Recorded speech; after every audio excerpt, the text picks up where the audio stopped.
What's going on, everybody? Welcome in to another episode here. Welcome in. Come on, come all. We are starting up our therapy session here after week 5. Ladies and gentlemen, welcome in. Hopefully, everybody's having a good Monday so far. Everybody in the chat, welcome in.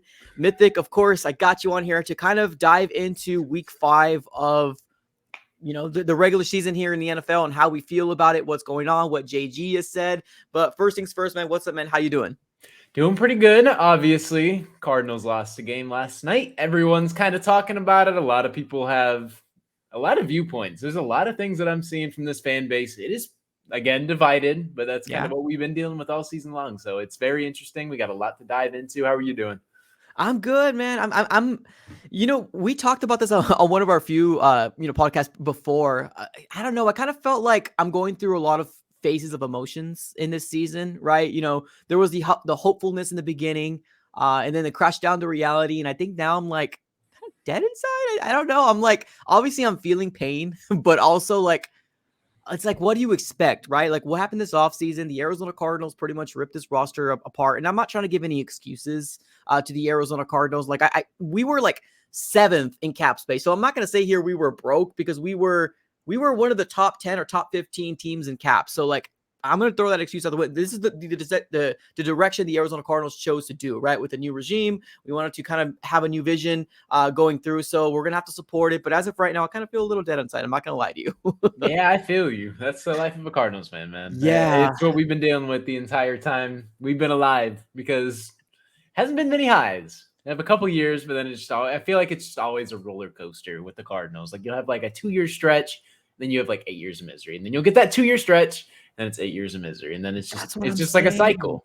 That's what I'm saying. And that's what one thing that I obviously kind of want it to change, but we'll see. We'll see. Well, hopefully Monty Ossenfort is going to, take us to the promised land and give us a consistent team for futures to come. So we'll see. So ladies and gentlemen, before we get started here, I want to go ahead and make sure that everybody's fully aware of the schedule moving forward here with this channel. The Big Red Pod is where me and Mythic is going to be able to come on here and obviously have a podcast type of format where we're going to basically go about, back and forth, have a therapy session, open it up. So definitely go and take a screenshot here if you guys are very interested in these type of content. So, and obviously interactive, you're right. You're able to use the chat, talk amongst each other, but let's get started here. Let's talk about week 5.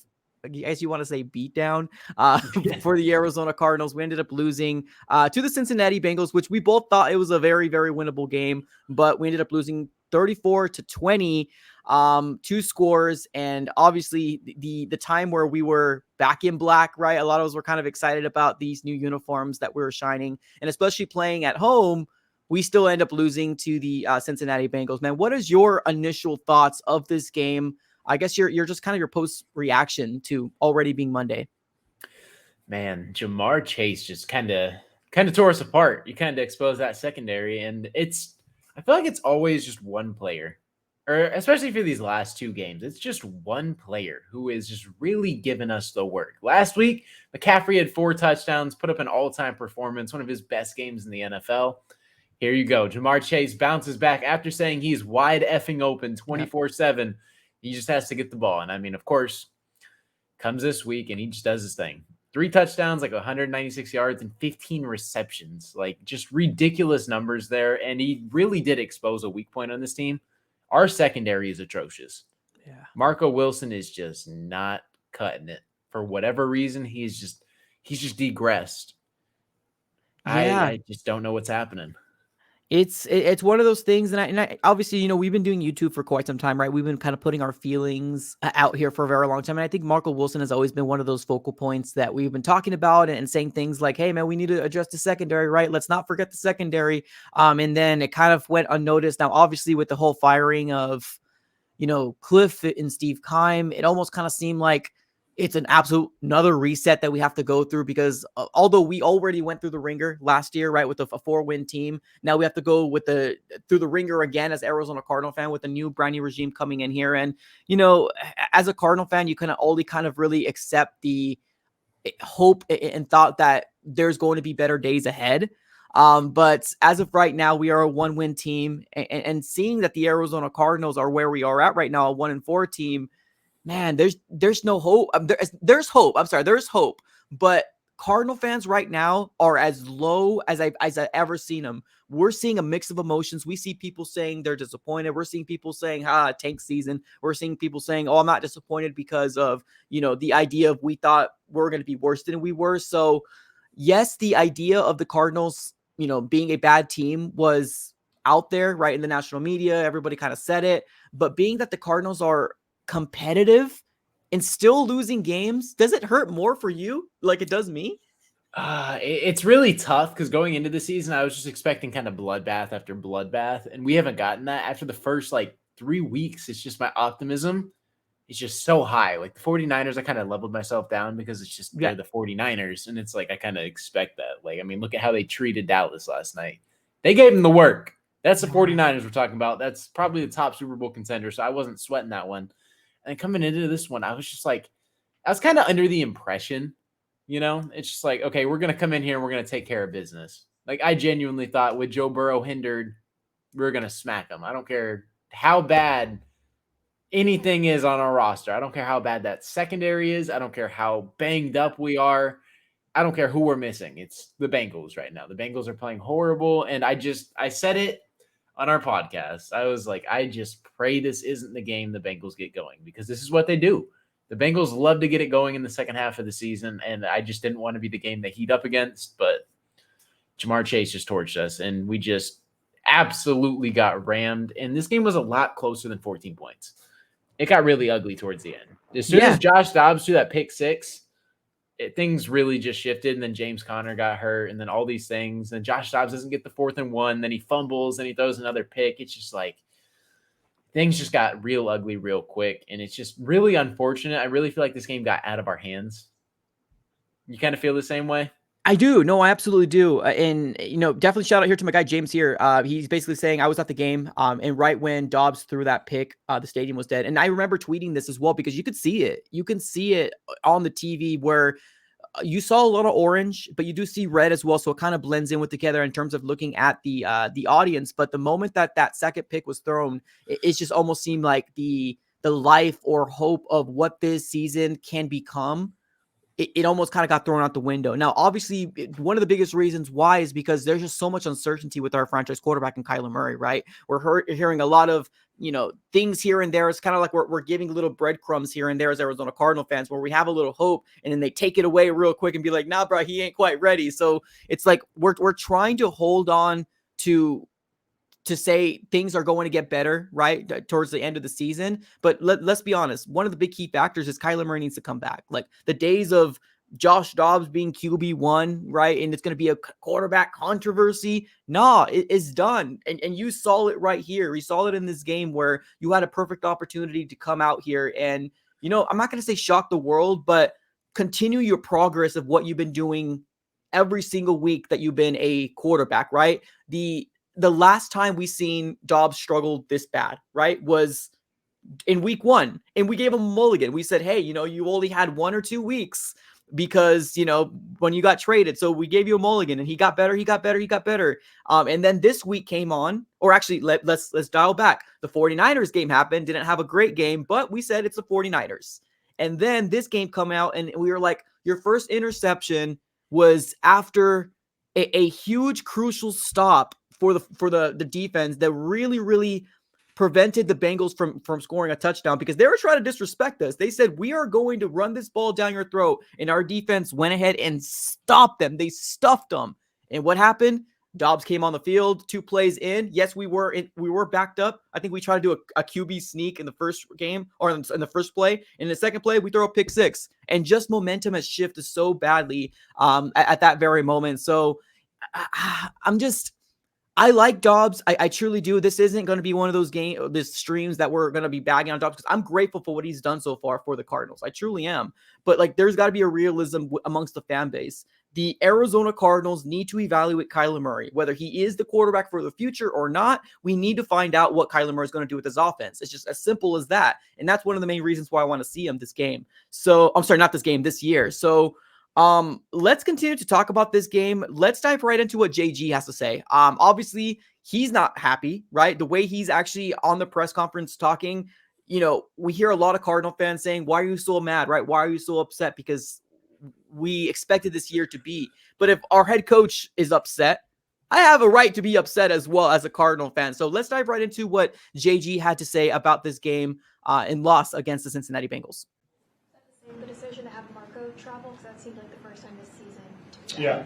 Yeah, we and that I think it seemed like he caught a lot of balls today for a lot of yards and a lot of touchdowns. So obviously, as a defensive staff, myself being the leader of that, we didn't do enough on that side. You can't let their best player beat you, and that's what we just did.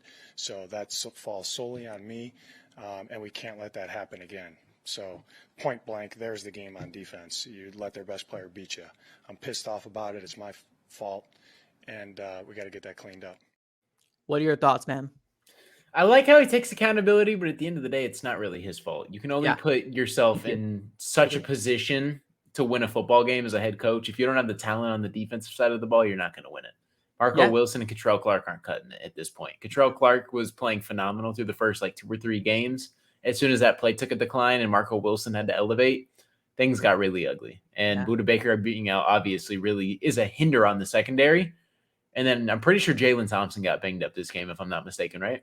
He did. Yeah, he did. So losing your 2 best secondary players and having to rely on Marco Wilson and then Cottrell Clark, it's not going to fly, So I do like how he took accountability. It's kind of like the quarterback. You lose the game, you take accountability kind of thing. I really do like seeing that out of your head coach, and it's not like a Cliff Kingsbury type of response. I do like that, but at the end of the day, it's not your fault. Yeah. We know it's not your fault. You don't have the talent around you. You don't have the players. We're really banged up. I get it. And we're really going out there and competing, but it's just can't do anything. You genuinely cannot do anything with Marco Wilson as your CB1. Yeah, no, I agree. I think this is kind of where we're at right now. I think we shocked a lot more teams in the beginning part of the now we're still kind of in the we're still kind of in the beginning part of the season, but I think we shocked a lot more teams in terms of how competitive we can be because we aren't just going to lay down. And I think what we're starting to see now is teams actually giving us their best effort. The days of we can only get by off of, spirit, hoorah, we got this, right? We have the mentality that can only get you so far, right? You have to have talent on the NFL. And that's obvious in what the Arizona Cardinals has done this last off season with the idea of, kind of stripping down this roster. Now it's probably for the best, right? Now, as of right now, we're still kind of licking our wounds. We're still trying to get better, and we're still trying to kind of acknowledge where we are at right now as an Arizona Cardinal fan base or an organization moving forward. But I agree with you. I like the idea of JG taking accountability, but you're 100% right. I don't think it's his fault at all. But he's not Bruce Arians, right? The days of calling people knee deep, throwing people on the bus, that's not what JG is. He's one of those guys that's going to take accountability, and I like it. And I love his response, truly. He's pissed off that we allowed their number one weapon, which should have been the biggest point of contention out here, right? We need to stop Jamar Chase. And instead of us continuing the trend of Jamar Chase not getting a touchdown on the year, we let him get 3. Yeah, 3. That's the thing too. Jamar Chase was literally scoreless the entire season so far. Yep. And a lot of that is hindered on Joe Burrow being injured and Joe Burrow having the calf problem, and he's not able to get him the ball. But we let him come into here and drop a Carmelo Anthony 3 to the head on us. Yeah. A 3-piece. Are we kidding me? A 3-piece. This is 7 touchdowns we've allowed to 2 players in back-to-back games. 4 and 3. Like, it's just insane. 7 touchdowns from 2 players. And you just kind of sit back and you just realize, like, okay, just defensively, we are just not as talented as we thought. Like, I feel like we have solid pieces, don't get me wrong. We just, especially with everyone banged up, you're just looking at a situation going into a game. It's just sweet. We're missing 2 of our starting defensive tackles, a couple of our outside linebackers that aren't even playing, that haven't even played all year. Like Myjai Sanders hasn't taken a single snap in the regular season. Then you got Jalen Thompson banged up. And then you got Budda Baker gone. And it's just like you just take hit after hit after hit. And it's just like you put the best product on the field that you can as a head coach. And Jonathan Gannon's doing that. But when you don't have the talent around you, it is very difficult to win games. And it's just not looking good. And I do, like we said, I do respect Jonathan Gannon coming out here and taking accountability. But Can't put that one on him. I just can't. Yeah. Yeah, no, I'm to me, I'm not pissed off. I'm disappointed because this was it, man. This was your chance right here to kind of crawl back into any sort of, you know, I'm not gonna say contention, but just being relevant. You know what I mean? That's the thing. Like our bar is so low. Do you agree with me, Mythic? Like our bar is so low as Cardinal fans right now that all we want to do is win a freaking game. Like we Yeah. want to get something going to get a bright spot, you know, at the end of the tunnel. But I mean, obviously there is still what do we got? Like 12 more games? What am I 13? What are we at? So 5 games We gone. have 12 more 12, games. 12 more games. Right, with 12 more games Yeah. on the season. So I mean, anything can happen. Anything could happen here for the Arizona Cardinals. But man, it's just one of those things where it's like, can we just get it done already? Like, it's very unfortunate, right? Obviously, the Arizona Cardinals end up losing by 2 scores over the weekend, and this is probably one of those situations that this is probably the low for Cardinal fans right now. This is probably the low for Cardinal fans. Let's talk about this real quick. Let's talk about Josh Dobbs' performance, if you don't mind. Let's dive into that. What are your thoughts of Josh Dobbs? I know there's a lot of chatter when we, started doing these collaborations about Josh Dobbs, being quarterback when Kyler Murray comes back and blah, blah, blah, blah. But Josh Dobbs ended off this game with 15 of 32, 166 yards, 2 touchdowns, and 2 interceptions. What are your thoughts? I'm pretty sure I came on here and I said in one of the podcasts that as soon as people start figuring out Josh Dobbs, it's going to be very ugly. And then people are going to go back to like, okay, yeah, Kyler Murray is good because Kyler Murray has how much game tape? 5 years, 4 years. He has 4 years, 5 years of game tape, and he still puts up numbers.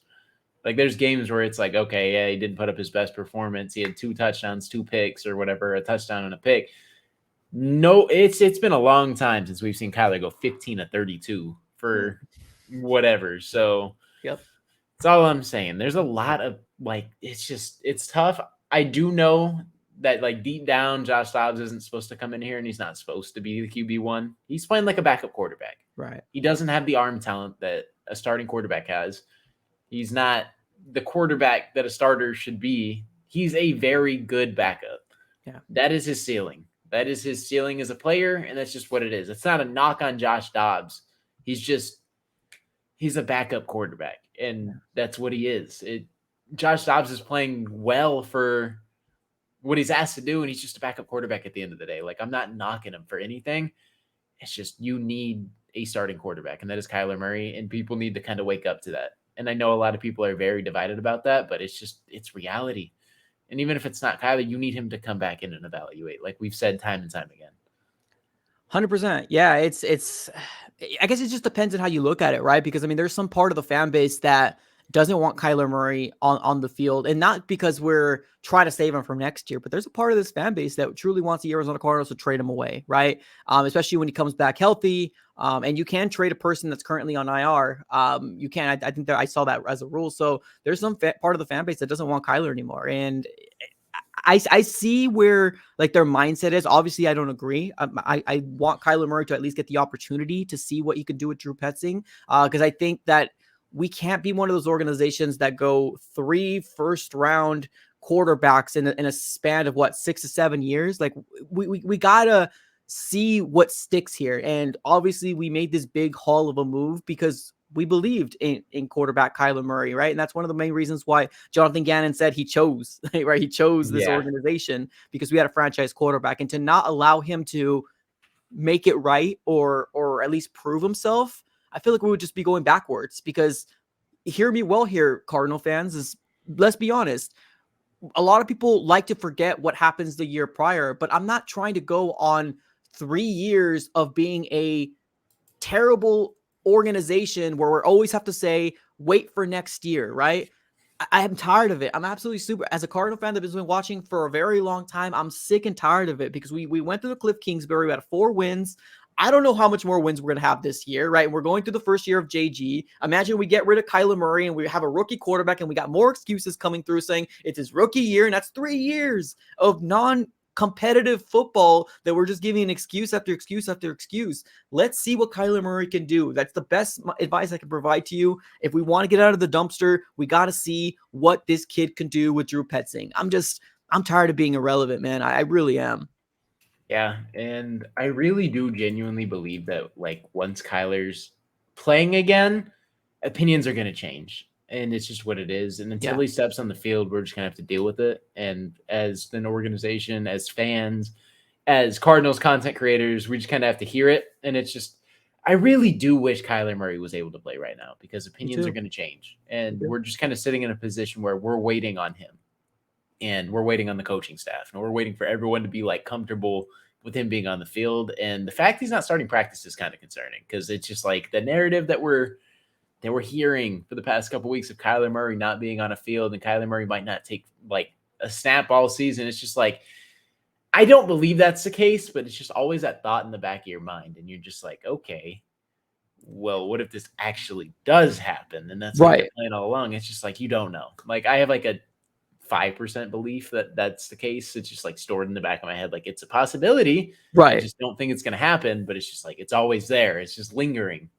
And that's the problem too, right? I mean, if let's say, for example, Kyler doesn't come back until the Ravens game or a little later on. I mean, we're dealing with the situation here with Cardinal fans, and kind of being where we're at. We're a 1-4 team, right? We are who we are, right? After this is the Rams. Can you imagine the Arizona Cardinals trying to take down that rookie Puka and Cooper Kupp? Like, oh my, I kind of. Oh, that hurts my heart even thinking about Puka and Kupp. And it's not like, and the thing is, it's just like people like, it's tough when you have Puka Nakua and you don't really know what you're getting, right? And he's just like, maybe he's going to fall off eventually. The fall off is going to be there. Okay, you know what? When Cooper comes back, he's not going to get his target. He finished with 7 receptions for like 70-something yards. That's Cooper Kupp playing. That's crazy. Like, what are we dealing with? And of course, like, it's just, you can't have one weapon. You got to have 2, like, elite weapons. And even if Puka Nakua's not elite, just the way he's playing this season is elite. So it sucks because our corners are our downfall. And here we are. It's just like, okay, yeah, go cover 2 of the most dominant receivers. The guy who won the Triple Crown, the best rookie we've seen in a long, long time. Yeah. No, 100%. And it's just, it sucks, man. Because after them, you got Lockett and DK with the Seahawks. And then you got the Ravens, which obviously, I mean, they don't have the best wide receiving core, but, you know, Lamar Jackson, I'm not going to count him out. He's playing a really good season. I think he just lost over the weekend, but I mean, that's not, I think that's a tribute to the wide receiver weapons. Did you watch the game? A little bit. It was on the TV. It's just one of those things I was focusing more on my fantasy team. Lamar, I felt so bad for Lamar Jackson. Everybody was dropping stuff. I think it was like, I was watching the game and I was like just talking to one of my boys and I was like watching it and I was just casually sitting there like, wow, I can't believe he dropped that. Wow, I can't believe he dropped that. And there was a wide open touchdown. Can't believe he dropped it. Nelson Aguilar over the shoulder dropped it. I'm like, wow, poor Lamar, dude. That game was something else. And you got Matt Canada over here as the offensive coordinator for the Steelers. And then game-winning touchdown, doesn't even celebrate. It's just, that game was something else. If you watched that game over the weekend, that was something. No, I 100% agree. For this, let's continue to talk about this Cardinals versus Cincinnati game here real quick. Let's talk about Marquise Hollywood-Brown. Obviously, that's been a big focal point that we've been talking about kind of moving, you know, through this horrible season so far, but we've been talking about Marquise with the idea of him getting traded. There's those rumors that kind of went through. He actually got involved right now. He was 4 receptions, 61 yards with 1 touchdown. Do you still think he is number 2 wide receiver or 1 wide receiver? What are your thoughts? I still have him at number 2. I don't really think I'm going to change my mind. He's in a wide receiver 1 position, expected to make wide receiver 1 plays. I feel like he's just a wide receiver 2 playing in a wide receiver 1 spot with wide receiver 1 targets. And although he finished like 4 receptions, 60-something yards and a touchdown. Yeah. He's expected to kind of do those things right now. I feel like he's more suited as a wide receiver 2. I feel like you'll get the most out of him if you were able to stick like a legit wide receiver 1 across from him. He's going to be more productive. Yeah, I agree with that. And I guess that kind of segues us over to the other topic I wanted to talk about. Why in the living heck was Michael Wilson not targeted until like the 4th quarter? Fourth quarter? Like, what the heck is going on? Now, obviously, a lot of people are kind of bagging on Dobbs with the idea of not giving him the opportunity, but like, it's crazy because we went through this last week as well when we saw Rondale Moore have a very, very good production on the backfield. And we're like, ooh, like that. Let's see what more we can see. Don't see Rondale Moore the next game. We saw Michael Wilson go hot, and we're like, dang, 2 touchdowns. This kid could be good. We don't see him targeted to the fourth quarter. What is going on with Michael Wilson? Do you still think he doesn't have the opportunity? I don't know if it's opportunity, but like if you kind of know your like game changers or like players that you know can get involved aren't getting the ball, Yeah. maybe it does come in the form of a screen pass, you know, even though a lot of people are kind of scarred from hearing the word screen pass or even seeing Yeah. a screen pass because of past regimes. Maybe that's what it takes, you know, maybe that's what gets a player going. Like, okay, we're going to give you a touch. We're going to give you a jet sweep. We're going to give you something, you know, it's just like get involved, even though that's not Michael Wilson's game. Like from a Right. Rondale Moore last week, go give him a jet sweep, go give him a screen, go give him a bubble screen, go give him something. Just go make a play for us. Go put him in the backfield. I don't care. It's just unacceptable to have Michael Wilson, who had 2 touchdowns last week, and then Larry Fitzgerald even come and just advocate for him, basically saying Yeah. this is who he wants his son to be like, or if his Right. son can be like Michael Wilson, then that's great. And then he just comes out here and gets 1 target in the fourth quarter, finishes with 1 reception for like 18 yards. It's a no-go. You can't have that. Go get him Yeah. involved somehow, some way. If it's a bubble screen or whatever, it's just a confidence thing. Who knows?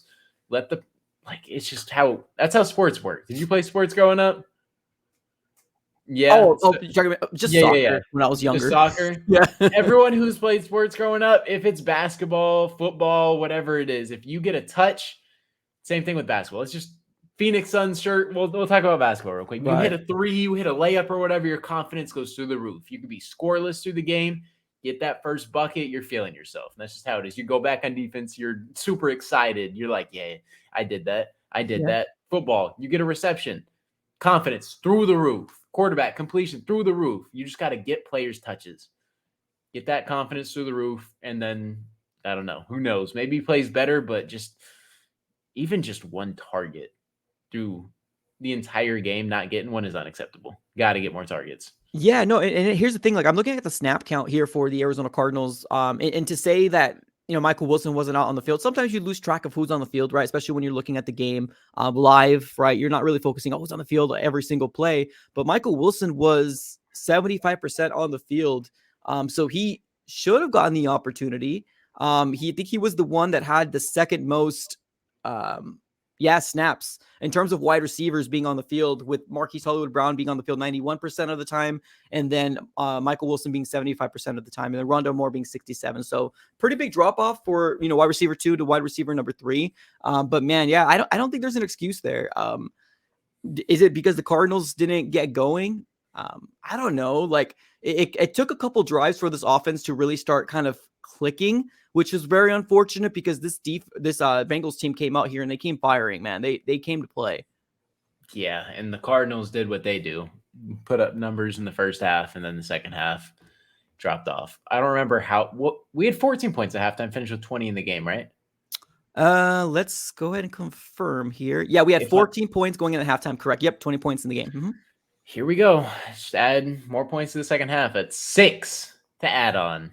It's just the second half is a killer for these Cardinals, and it's just a common theme. I don't know what it is. I don't know if there's no adjustments being made or if it's just like we get figured out and we just don't have the talent around us to kind of keep up with everybody for 60 minutes. Yeah. Maybe that's what it is. Maybe we genuinely just don't have the talent right now to keep up for 60 minutes.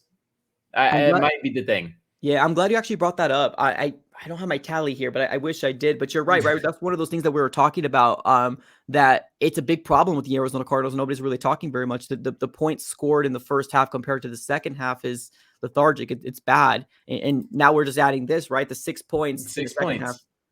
It's crazy. And then I don't want to beat on a dead parade in the Kyler Murray haters, but let's go ahead and talk about it real quick because second half performance, we don't have anything offensively. And then we take a look at Kyler Murray. Had to pull this up real quick. Yep. We've seen Kyler Murray lead game-winning drives. There's been a pretty good amount of them, especially in 2019, 2020, or whatever it was. We saw Kyler Murray do that a ton. And the actual total is 6 fourth-quarter comebacks and 8 game-winning drives from Kyler Murray. Our second half offense right now is just horrendous. It is so stagnant. We can't get anything going. There's a guy I know who can get things going, that is on our roster right now, that as soon as he's healthy, we'll be able to score points in the second half. So it's just a little bit of optimism for me. Yeah. No, I agree. I hope they get this figured out. I'm glad that JG's pissed off because I am too as a Cardinal fan. This is probably one of those last games that come on our schedule and be like, hey, man, right? Because we're going to have another tough stretch coming out. We're just tough stretch. The schedule's tough. But there's no excuse, right? You know the schedule ahead of time. You should be preparing for the NFL schedule, but what's happening and how they're treating this, organization right now with the rebuilding and stripping it down it's just one of those things is kind of wait and see. And we hope that at the end of the day, it's going to work out. But yeah, Cardinals lose by 14 points this weekend. And let's talk about, I guess, the big elephant in the room, James Conner. He was gone in the second quarter, didn't come back. We did hear JG talk about it. It almost kind of seemed like I don't want to say brushed it off, but he didn't really make it seem like it was that big of a deal. But obviously we'll find out more today when the injury report comes out or when the media comes and asks about, James Conner. But what are your thoughts on just losing him and how this offense didn't really look that great? Losing James Conner, it just feels like you're losing your entire offense. Because that's kind of the guy that we've just been behind. That's the leader of this offense. That's the guy this offense basically revolves around. So losing him is just losing your X factor, especially with Kyler gone. That is our X factor. So I'm kind of dreading it if he's not able to play. I don't remember what Jonathan Gannon said. If I'm not mistaken, he said he thinks he twisted his knee up. Right. I think, yeah. Mm-hmm. Yeah, I don't know if they've done MRIs or whatever, but like you said, we'll hear a little more about that later on as time goes on. But just losing him, it's especially in this season, this is kind of like the only way to get things going. And then you're just like, okay, they have no run game now. Because I don't think anyone's fearing Amari DeMarcado as the running back one. Yeah. So it's just a very unfortunate situation. I'm assuming you feel the same. Yeah, no, I agree. Amari DeMarcado, thankfully he got a touchdown to make it a little closer, right? I think he's got 10 carries, 45 yards, average 4.5 yards a pop. Yeah, a pop. But going into this game, the announcers even said that the Bengals aren't one to be the best at stopping the run. So that should be the Arizona Cardinals' number one game plan. And I think it was. Now, when James Conner had one of his best runs, I think it was 30 plus yards or 20 plus yards, something like that. That's where he ended up getting his injury, and he never kind of came back from that. Now, there was a little hope. They said that he was back on the field with his helmet on, but somehow, I guess maybe he was just ruled out. They just decided not to throw him in there. I don't know, right? I think they want to do a little bit more evaluating before they kind of throw him in there and possibly give up one of our best weapons and be a little cautious with him. Yeah, it just depends on the injury, Yeah. we don't know what it is. So he got pulled for a reason. It's just probably something they didn't want him to bang up again, turn into something more severe. So I can't argue with the Cardinals staff on this one because we don't know what happened. Yeah. This game turned ugly after that pick six. I'm not going to lie to you that really took a lot of the, I guess, hope away. Well, the second interception was what really did it, but that didn't help, right? The Arizona Cardinals actually had a lead at one point. We're like, oh, look at us go, right? Well, we're actually doing something. And then that pick six happened, and kind of everything else was the downfall at that very moment. So yeah. Let's continue to talk about any other players that stood out to you in this game. Defense, offense, anybody? Honestly, there were not many players that just stood out to me. There was one person, I believe, on the defensive side of the ball who played all right in my eyes. Kayvon Wallace played solid. He had an interception. Yeah. Dante Stills played all right. He didn't play fantastic. That's right. It's just those two players, just they stood out in a better way than most. The defense didn't stand out, but those two players, Dante Stills and Kayvon Wallace, were the two, they were the two guys this game on defense that kind of just caught my eye. Unfortunately, their production is overshadowed by the results. 100% agree with you. I think that's actually something to be said here in terms of, I guess, if we want to talk about anti-positivity, is the fact that the Arizona Cardinals draft class is already freaking showing up. Short of obviously BJ Ojulari, we haven't really seen him very much, but Dante Stills, another late round pick, already getting a sack and getting production. That's pretty darn good, man. I love so far with what we're seeing, but obviously this we could only kind of hang on to that little light for so long, right? Like Yeah. Dante Still's got a sack. We got Keitrell Clark getting starter reps, but he's getting burnt like burnt toast, as well as Marco Wilson. But we're starting to see these guys produce in year one. And I think that's kind of what we want to see as Cardinal fans. So I definitely agree. This draft class has the potential to be something crazy. And whenever Garrett Williams comes back, I have been so high on Garrett Williams. Me I just too. can't wait. Can't wait. Yeah, me too. I'm excited about it. We'll see what happens. We did see Hamilton come out, which we haven't really seen him all year long, but he got hurt and he ended up coming back. But I don't think it was really anything to. Obviously, thanks for his grit, right? Thanks for his toughness for coming back and battling it out, especially if it was an injury that could have held somebody else out.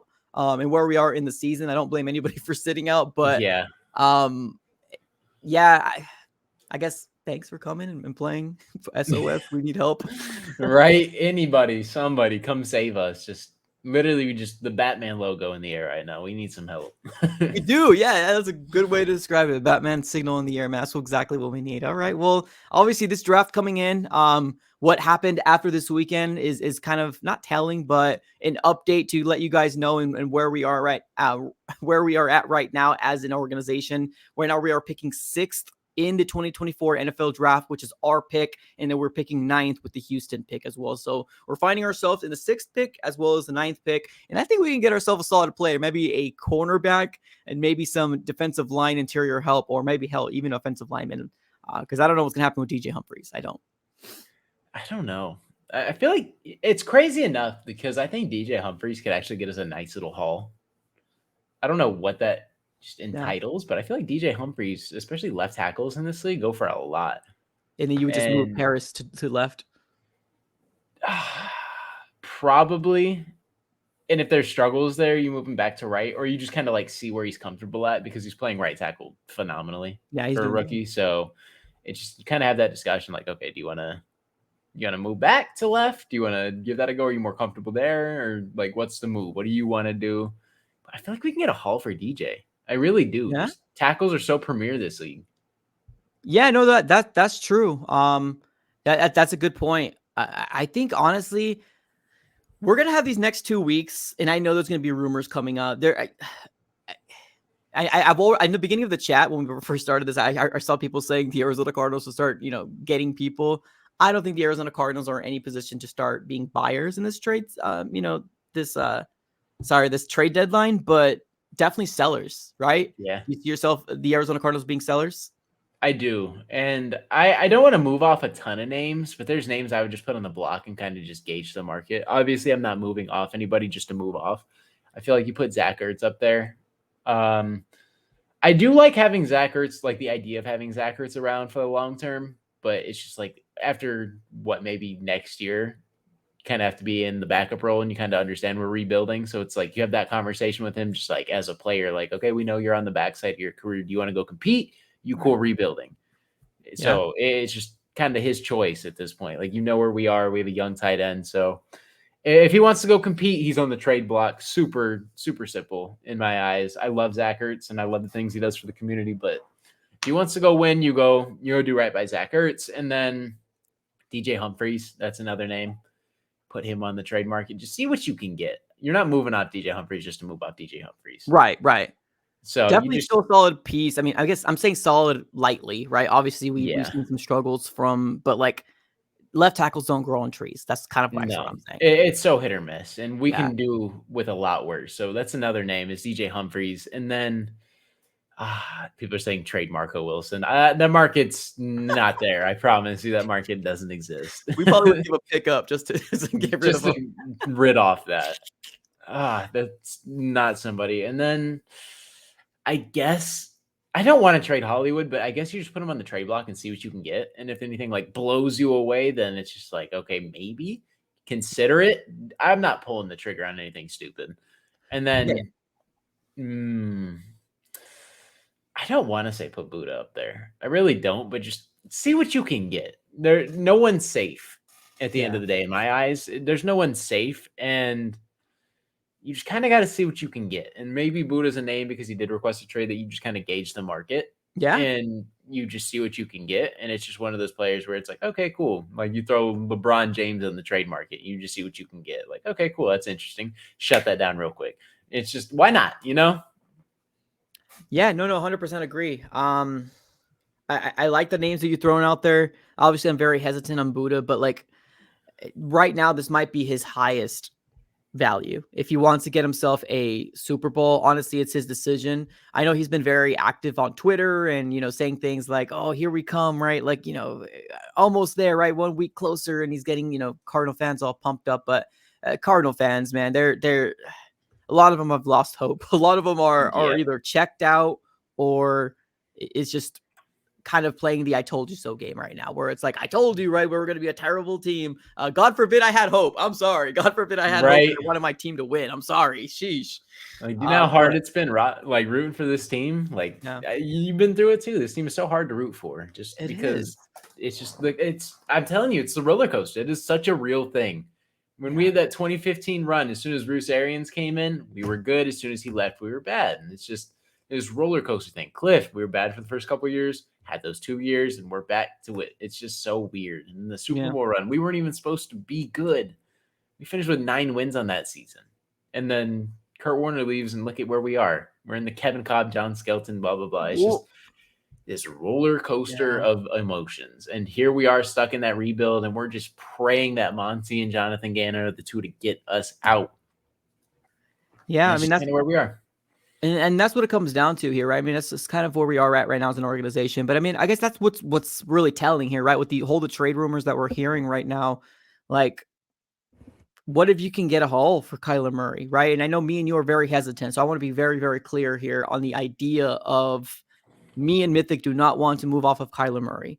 But we've talked about this for weeks now, that the fact of what if the Arizona Cardinals are a 1-5, 1-6, 1-7 team? What are we expecting Kyler Murray to do? Come out here, right? To get absolutely ridiculed and absolutely, his head chopped off by these fans that already want him gone, when obviously we can't win to save our lives. Now, obviously, a franchise quarterback will elevate people, right? That's his job to do so. But to say we are a 1-6 team, 1-7 team, go get us some wins, Kyler Murray. Like, there's got to be a level of, not mental, but a level of like, you got to get yourself out of that mental state of like, damn, are we really gonna be able to get ourselves out of this hole? Probably not. Yeah, no shot. And I feel bad because it's such a lose-lose situation unless you play elite. Like, it's elite level football where you're getting ridiculed one way or the other. And it's a very unfortunate situation because you can put up 28 points a game and you could play good in the second half. And if you're still losing games and you're already 1-5, every loss is going to hurt more going forward than it would have for the first 5. Yeah. Because now we showed we have potential. If we didn't show the potential, Kyler Murray wouldn't have this problem. Now That's the problem. Now we showed he had potential. Yep. And now it's the worst case scenario for this man. Coming off an ACL tear, it's okay, cool, Kyler. Go play elite football. You got a contract, and the contract doesn't help either. Don't even get me started. You got a contract. You got the potential that we showed. And it's like, Kyler, come win us a game. Oh, my God, you didn't win us a game. How dare you? You're not allowed to lose. You're not allowed to lose. This is a team that's supposed to be awful. We showed potential. We're all banged up now. It's like you're playing with a banged-up roster. You're playing with a terrible defense now. And Buddha coming back is going to help. Don't get me wrong. But it's just, that's the case. The offense, say James Conner's out. It's the Kyler Murray show again. Yeah. It's just, No you weapons. can't win. Cannot win. Well, here we are, right? We got some people here in the chat. They're trying to give their best trade packages for Marco Wilson. I heard paperclip. I've heard a bag of chips. What kind of chips? It depends, right? It's got to be those knockoffs. It's not brand name chips, that's for sure. Oh man, it's bad right now, man. It really is.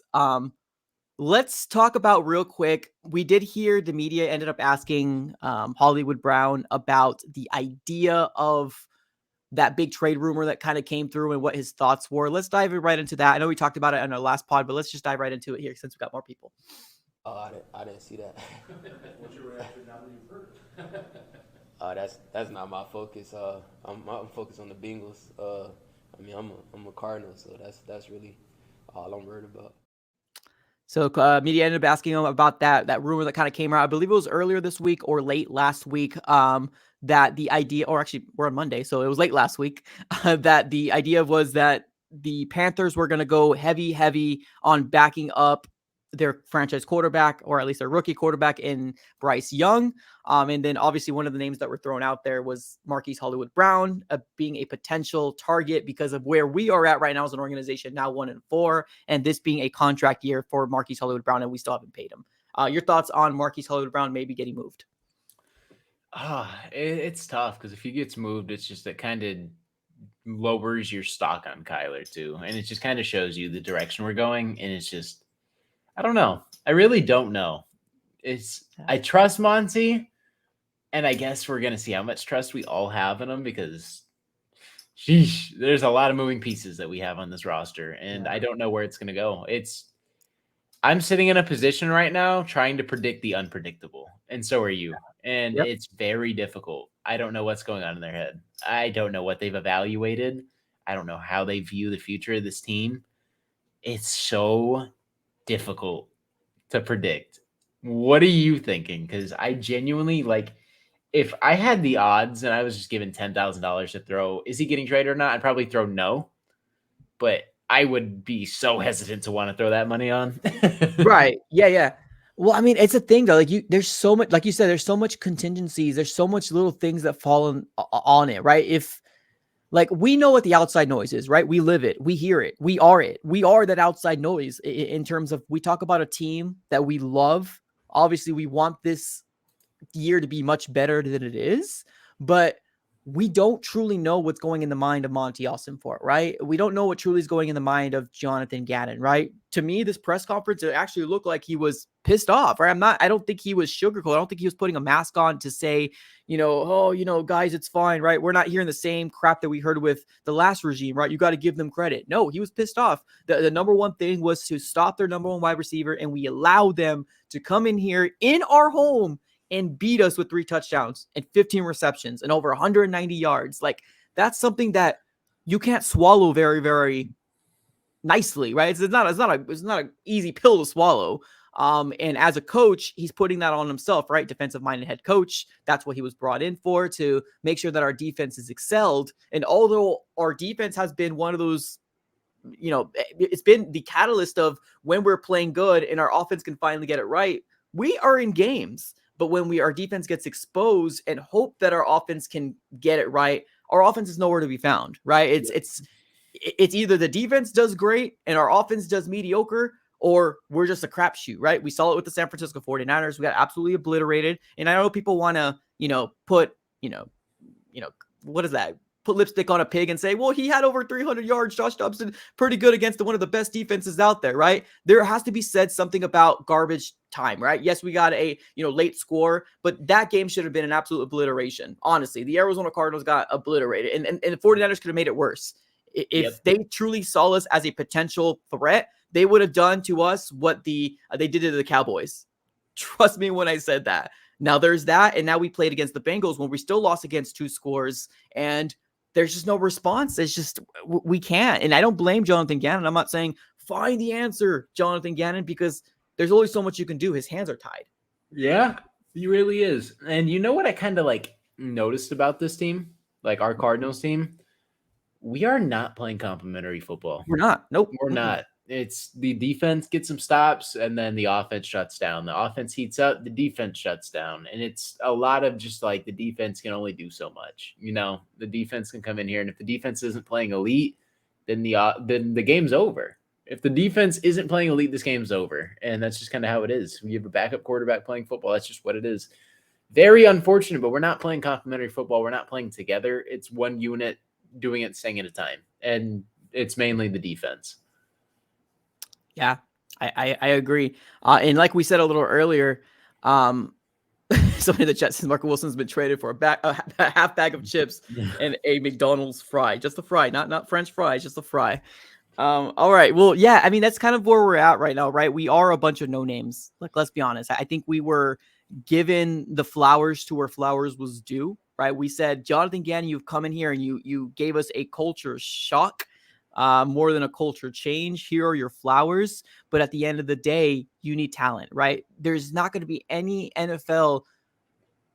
any team out there that's going to be able to wield their team to get into the playoffs, winning a division, winning a Super Bowl with a bunch of no names, right? This isn't a Hollywood movie, right? This isn't Rudy out here or Little Giants are out here, right? That there's a miraculous story. No, you're going to get beat down. This is the real world. This is, you have the talent or you don't. And the Arizona Cardinals have talent in little spots, but we got so many holes that need to be addressed. Literally, Mythic, in this year's coming draft, we can pick up to 5 different positions. And I think all of us will be like, okay, I see you, Monty. You know what I mean? Because we have so many holes.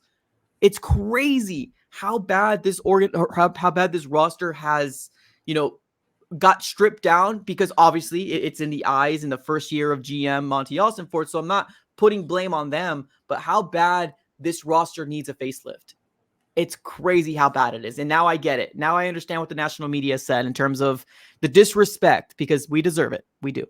We really do. And that just we're kind of sitting here with Steve Keim's struggles of not being able to draft and a lot of players not being retained. You lose Byron Murphy, you lose Zach Allen. You don't want to pay big money for mid players. That's just what it is. You don't want to spend whatever the heck the Broncos spent on Zach Allen. I would have been like, okay, spending it on Byron Murphy, but we're not in a position to go throw a bag at Byron Murphy. Yeah. You know what I'm saying? So it's just like, you kind of got to watch these guys go to other places. And a lot of these draft fails are hurting us. And this is kind of just like, this is the proper step of just cleaning house. Just get rid of all of that, build up your cap. We're building a football team in the eyes of Monty. This is his football team now. It's not Steve Keim's. He just kind of wanted to get rid of what he had to get rid of, rebuild. Like, this is a legit rebuild. And who knows how long we're going to have to be. But this football team, I promise you, in 2 to 3 years, 4 years, is going to look a lot better. That is a long time. I don't even want to sit here and think about that, but that's kind of where we're at. And it sucks because it's like 2 to 3 years and we're going to have to keep building it out. Well, here's the question for you, Mythic, right? In your mind, because obviously, you do believe that, 2, 3, 4 years, then why keep Kyler? Yeah. Why keep him? It's so tough. Like, that's, you know what I mean? Yeah. And that's where it becomes like a legit thing. It's just like they wiped this roster, and it's like the Kyler Murray saga is very true. And that's why I said there's that like 5% in the back of my head where he'll like not play. Like, I think he'll play, but get evaluated. And then you have Monty showing up to the ASU Colorado game, or not ASU Colorado, ASU USC game. And it's just, he's doing his job. Yeah. We saw Steve Keim or whoever it was or we heard that they were doing scouting on Kyler Murray. And we're just there's no way. Yes, there's just no way. And it's just the same cycle. And I can't sit here and rule out, because that is definitely a possibility.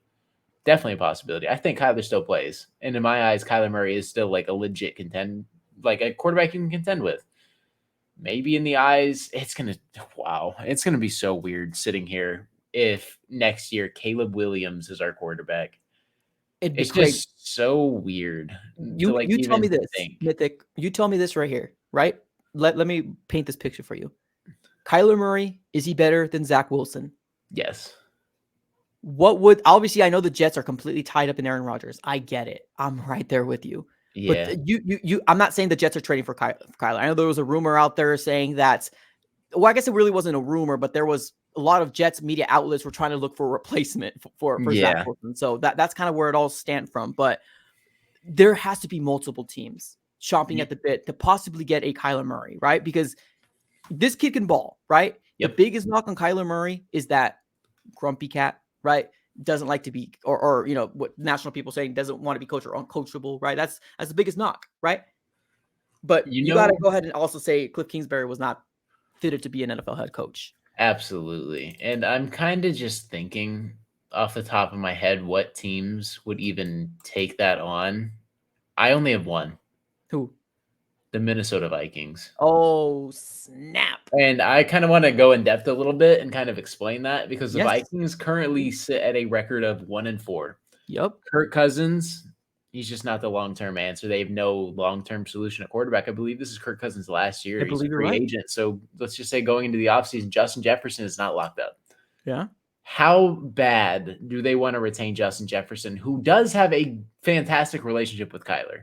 We saw in the preseason game they dapped each other up, and then everyone wants Justin Jefferson in Arizona. Well, maybe it's flipped. We're getting the opposite. Maybe it's flipped. Like, I might have to clip this going back in 6 months and be like, okay, I predicted it. Because this is the one team that I can see trading for Kyler Murray because they need a quarterback. They don't have a long-term solution. Kirk Cousins is probably gone after this year. Justin Jefferson's not locked up. How bad do you want to retain the best wide receiver in the league? Yeah. Do you want to go to straight poverty or do you want to go make a move to be contending? And if the Cardinals are genuinely like, you know what? Guess what? We need to go make a move. And the Vikings go ahead and trade for Kyler. I can see that happening. And I can't see another team, maybe like the Falcons. Yeah. Maybe, but like those are the only two. Like genuinely, those are the only two that I see fit, or they just like don't have other ties. Because if you could just like throw Kyler Murray onto a team, like with no cap space, no nothing, and just like the world of the NFL working, then shoot, there's other teams out there. But just in terms of like realism, I see fit too, and one of them is just at the top for me. I agree. I've seen people in the chat here saying the Patriots. Well, the Patriots right now are kind of going through their own issues. The Vikings should be better than their record says. Let's be honest here, right? They have the weapons. They have a good team. It's just they're not able to get those wins. Like that's they the can't problem. stop anybody. They can't stop anybody. It's just so offensive heavy, and it's not Kirk Cousins' fault. It's really not. Kirk Cousins is putting up phenomenal numbers. Yep, not his fault. I promise you. It's just. I can deep dive on the Vikings all day long. The Vikings are easily better than 1-4. And oh yeah, 100%. But yeah, you're asking a fan base as crucial or as involved as the Viking fan base to say, let's keep rolling with Kirk Cousins. You do something like that, like trade for a talented player like Kyler Murray, that is going to completely bring excitement. Trust me. All these jokes of, oh, Call of Duty, this, all this, it's still going to be there. But imagine that with that team. Ooh, that's crazy. I didn't even think of the Vikings. That's good. I don't even want to think of the Vikings. I don't either. I can just I see it now. I can genuinely see Kyler Murray winning a Super Bowl with Minnesota and Justin Jefferson, and then Cardinals fans be like, oh, it could have been us. You're the same people complaining that this guy is just a little Call of Duty midget gamer, and like I just see the narratives. Like it's just like true. I see the talent, and I can see like why people get upset with Kyler. Like I genuinely do, and it's just he's so easy to pick on. You know what I'm saying? Like even coming out of college, he's just such a target. He's a small quarterback. That's target number 1. Then you hear he's a gamer and he streams on Twitch. That's target number 2. You know how many people in the freaking NFL play video games? A lot. So many. George Kittle came out. I even saved it on like, I think it was Twitter or like TikTok. I saved it because I saw like George Kittle talking to someone after the game. And he's like, oh, you a 2K player or you a Madden player? He's like, oh yeah, I'm a Warzone player. I'm like, oh my Lord. Imagine if Kyler Murray came out and said, oh yeah, I play Warzone all the time. Okay, of course you do. You suck. Get off the field. Stop talking about video games. No one will say that about George Kittle. It's just true how it is. Well, that's the thing too. Guess how many Super Bowls George Kittle's won? 0. Yeah. I get he's been there, but he has the same amount of Super Bowls. Obviously, team success is way different. But imagine Kyler and San Fran's offense. It's just that's what I'm saying. Like it's just situational. Cliff is a terrible coach, and they have Kyle Shanahan in a fantastic system. That's crazy, man.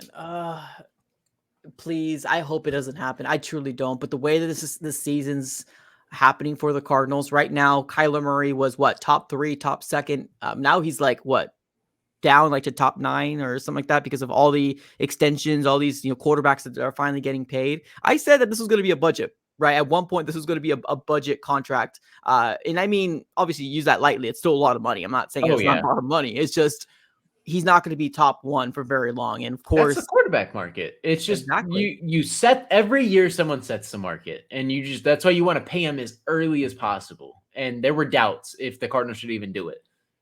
Pull the trigger. What's the hesitancy? You pull that trigger. It's going to be. I don't remember who it was. Who got paid right before Kyler? Do you remember? I don't. I know it was a veteran. I know it wasn't. Was it Aaron Rodgers? I think it might have been Aaron Rodgers. If it was somebody, someone got paid, and Or then was we it had to pay. Carr?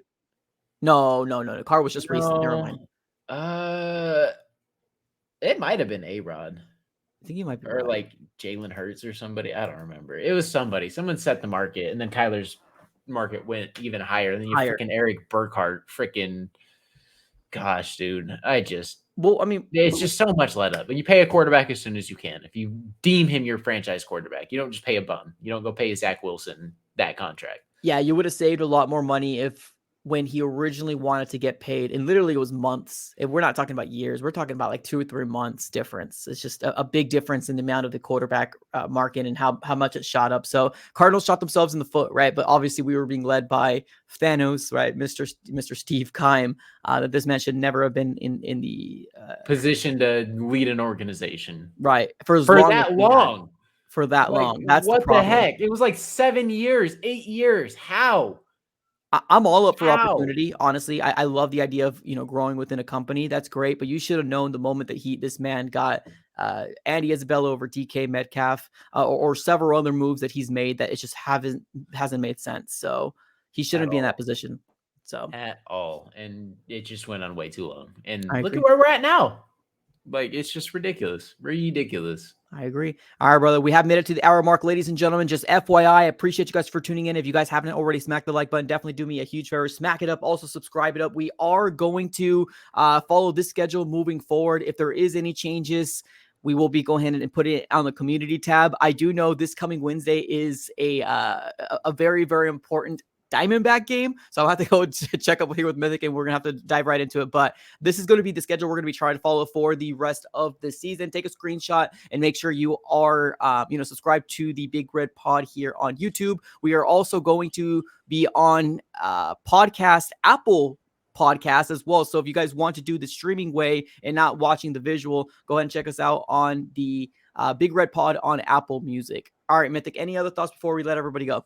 Also, if you guys are looking for other content, me and AZ Sports Fan will be posting YouTube videos surrounding the Cardinals. We get like about one a day. So if you guys want other content to watch, go ahead and check out at the AZ Sports Fan at Mythic AZ. We will be posting there all week long. So if you guys enjoyed today's podcast, enjoyed today's video, go ahead and check those out as well.